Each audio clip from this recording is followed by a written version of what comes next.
ভাই, ব্লগারদের জীবন এত সহজ না। ব্লগাররা যে কোনো কিছু খাইতে হইলেও খুব ফর্মালিটি করে খেতে হয়।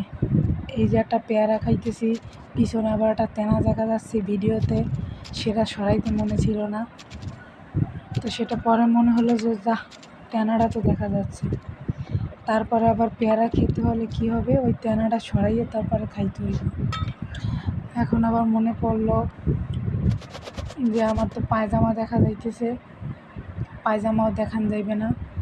যাই হোক, মরিচগুলো খুব লাল টক টক করে, মরিচগুলো একদম আমার অথেন্টিক নিজেকে মরিচ। পরে ব্লগারদের জীবন নিয়ে যেই কথাটা বলতেছিলাম, এদের জীবন ভাই অতটাও সহজ না যতটা আপনারা সহজ ভাবতেছেন।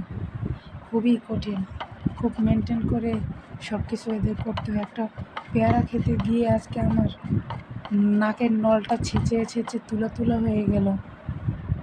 আগে যখন আমি এইসব শুরু করিনি, তখন খাবার খেয়ে কি সুন্দর হাত মুখ মুছে পা মাও না দিয়ে ঘুমাই পড়তাম, আর এখন সব কিছু পরিপাটি করে রাখি।